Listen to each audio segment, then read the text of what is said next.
Assalamualaikum warahmatullahi wabarakatuh. Bismillahirrahmanirrahim. Alhamdulillahirabbil alamin wassalatu wassalamu ala sayyidina Muhammad wa ala alihi wa ashabi ajmain amma ba'du. Pertama saya mengucapkan Eid Mubarak, taqabbalu minna wa minkum kepada para penyiar dan operator radio Rasil dan juga kepada para pendengar semuanya yang kami cintai. Alhamdulillah kita baru saja melaksanakan dan merayakan Idul Adha Al-Mubarak. Berita di langit kali ini kita ingin mengambil satu pelajaran saja dari sekian pelajaran yang mungkin bisa kita ambil dari kisah Nabi Ibrahim alaihissalam, yaitu tentang bahwa hidup ini adalah ujian. Allah berfirman, A'udzu billahi minasyaitonir rajim. Wa idh ibtala Ibrahim rabbuhu bikalimatin fa'atammahun. Ingatlah, pelajarilah ketika Ibrahim diuji oleh Tuhannya dengan berbagai macam ujian. Ya. Ini menunjukkan bahwa tidak ada seorang pun di dunia ini, bagaimanapun kedudukannya, laki, perempuan, muda, tua, pasti akan diuji. Coba bayangkan, ya, Ibrahim itu siapa? Dia disebut dengan Khalilullah, kekasih Allah, Abul Anbiya, ayah daripada semua nabi. Ya, namanya disebut 5 kali tiap hari paling tidak. Kemudian keluarganya dipuji. Inna Allah astafa Adam wa Nuhan wa ala Ibrahim. Allah memilih Adam, nggak pakai keluarganya. Nuh, ada keluarganya. Tapi ala Ibrahim, keluarga Ibrahim termasuk Ishak, Ismail, Yakub dan sebagainya. Ya, itu kedudukan Nabi Ibrahim alaihissalam di sisi Allah Subhanahu wa Ta'ala.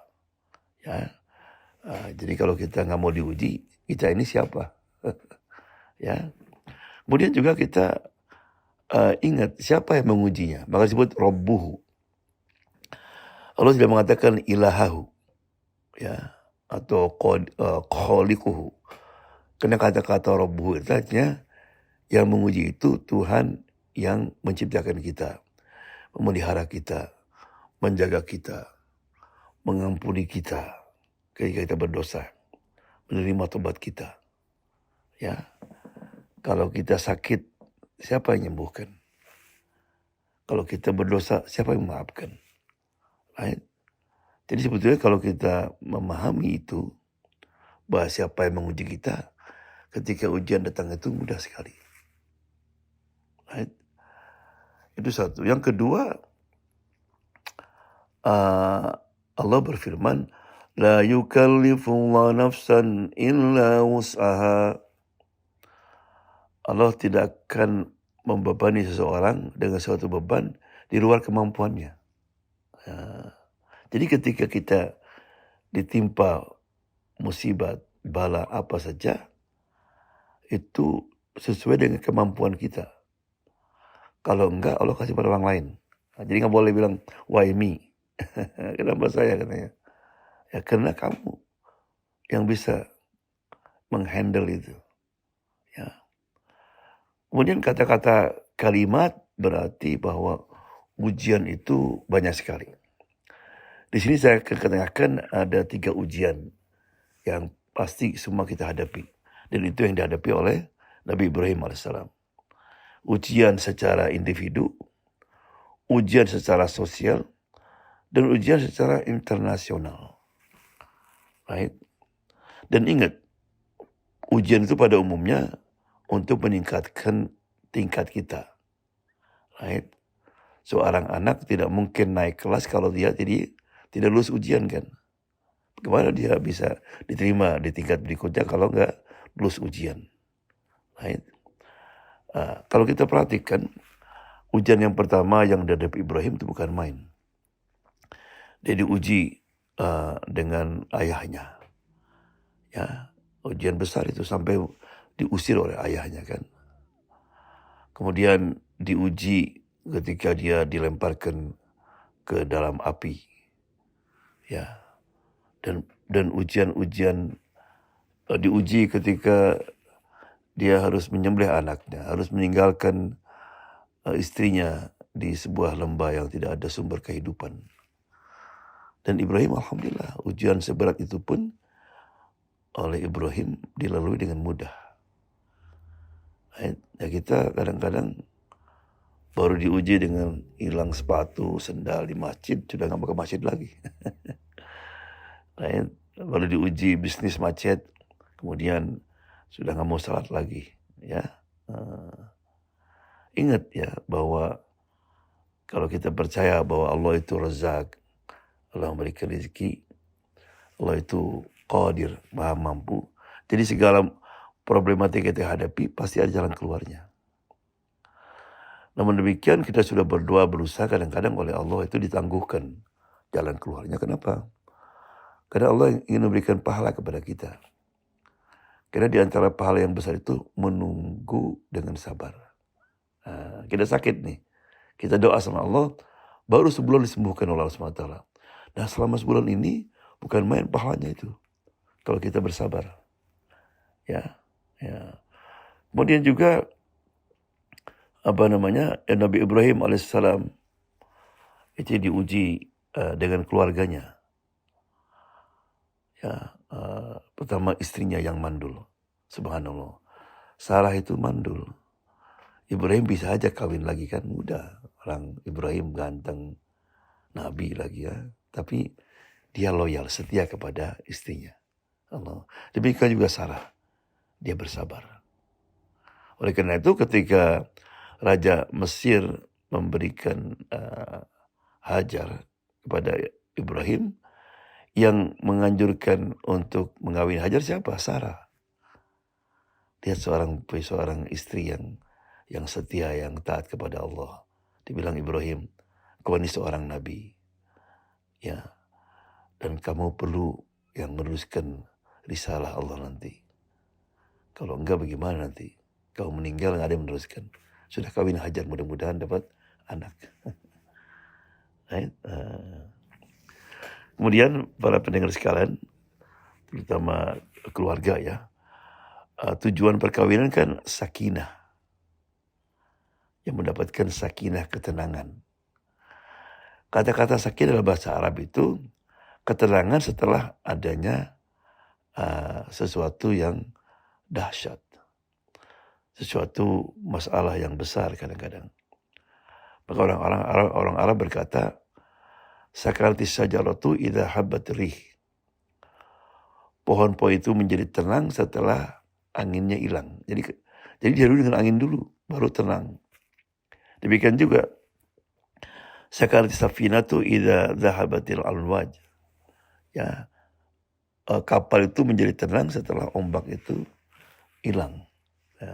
Ya. Jadi ujian yang dihadapi oleh suami istri itu besar sekali karena antara keduanya banyak sekali perbedaan. Mereka keduanya lahir di keluarga yang berbeda. Jadi punya hobi, punya interest yang macam-macam. Right? Jadi ketika mereka ingin hidup harmoni, itu harus menghadapi ombak kadang-kadang, angin yang dahsyat. Right? Caranya gimana? Cara keluarnya pelajari sirah Nabi Muhammad SAW. Bagaimana Nabi mampu untuk menyelesaikan masalah-masalah keluarga. Sehingga punya istri yang macam-macam tabiatnya bisa harmonis dengan Nabi Muhammad SAW. Ya. Nah kemudian juga Ibrahim alaihissalam itu berhasil dalam membina keluarganya. Meskipun dengan masalah yang dihadapi. Ya, kita ingat ketika dia kembali ke Mekah, ketika akan bangun Ka'bah, gimana reaksi anak yang masih umur 5 tahun, Ismail alaihissalam. Ayah, bolehkah aku membantumu Allah? Oleh karena itu diabadikan dalam Quran, wa idh yarfa'u Ibrahimul qawaida minal baiti wa Ismail. Ingatlah ketika Nabi Ibrahim ya membangun kembali Ka'bah dan juga Ismail. Rabbana taqabbal minna. Ya. Jadi setiap kita pasti akan menghadapi ujian. Ujian secara pribadi, ujian secara keluarga, ya ujian masyarakat. Nah, kita banyak sekali yang kita hadapi di tengah-tengah masyarakat ini. Apalagi kadang-kadang masalah ekonomi, masalah pendidikan, masalah politik dan sebagainya. Yang terakhir adalah ujian internasional. Ya, karena seorang muslim ini harus mempunyai kepedulian apa yang terjadi di sekitar kita dan juga di tempat manapun. Ya, ketika ada seorang sakit di Cina, kita harus merasakannya. Ya. Dan sekarang kita melihat apa yang terjadi di Gaza ini. Sudah lebih daripada 38.000 orang meninggal. Dan kebanyakan anak-anak dan perempuan. Ya. Nah, jumlah yang meninggal sekian banyak itu masa belum menggugahkan kita. Ya. Subhanallah.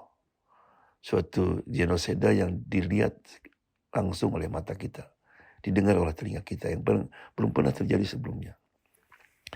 Namun demikian, saya ingin mengetengahkan ada di Instagram seorang anak muda Palestina. Subhanallah, lihat nasihat kita. Ya, dia mengatakan kami di sini memang lagi diuji oleh Allah Subhanahu wa taala. Dan mungkin hanya kami yang mampu menghadapi ujian ini. Allah, diribah dia. Dan ujian yang kamu hadapi, hai kaum muslimin dimanapun kamu berada, itu mungkin tidak sedahsyat yang kami hadapi. Namun demikian, amanat kami, pesan kami, kembalilah kepada Islam. Berpegangan kepada Quran dan Sunnah. Ya, jangan meninggalkan salat, terutama salat subuh. Baktilah kepada kedua orang tuamu. Ya, berdakwahlah untuk mengajak orang-orang ke dalam agama dengan dakwah bilhal, dengan menunjukkan keislamannya. Ya, kemudian selalulah mensyukuri nikmat-nikmat yang Allah berikan. Nikmat Islam, nikmat sehat, dan sebagainya. Ya, itu yang kami mohonkan. Karena kalau umat Islam di dunia ini, meskipun tidak mampu untuk membantu kami, saya yakin bahwa kamu semuanya ingin membantu kami. Namun demikian, dengan kamu sekalian kembali kepada Islam, mengikuti sunnah Nabi Muhammad SAW, peduli kepada siapapun yang menderita, ya, dan juga menjaga persatuan, itu bagi kami suatu bantuan yang luar biasa. Allah, ya. Jadi kesimpulannya para pendengar sekalian, bahwa selama kita hidup di dunia ini, kita pasti akan menghadapi ujian. Right? Orang kaya, orang miskin, orang muda, orang tua, ya, itu pasti. Oleh karena itu, ketika kita mendapatkan ujian, ingat siapa yang menguji kita. Rob, ya, yang Tuhan yang menyayangi kita, ya, yang menjaga kita, yang selalu yang semua di tangannya, semua kunci penyelesaian ada di tangannya.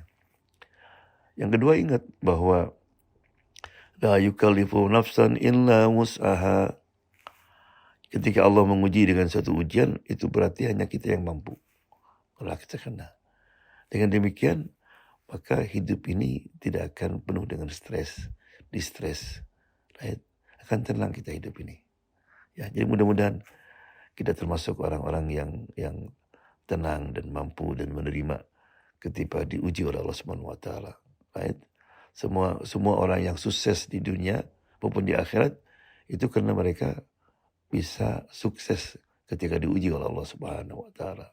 Ya, mudah-mudahan kita sukses menghadapi ujian dunia dan akhirat insyaallah. Jazakallah khair. Assalamualaikum warahmatullahi wabarakatuh.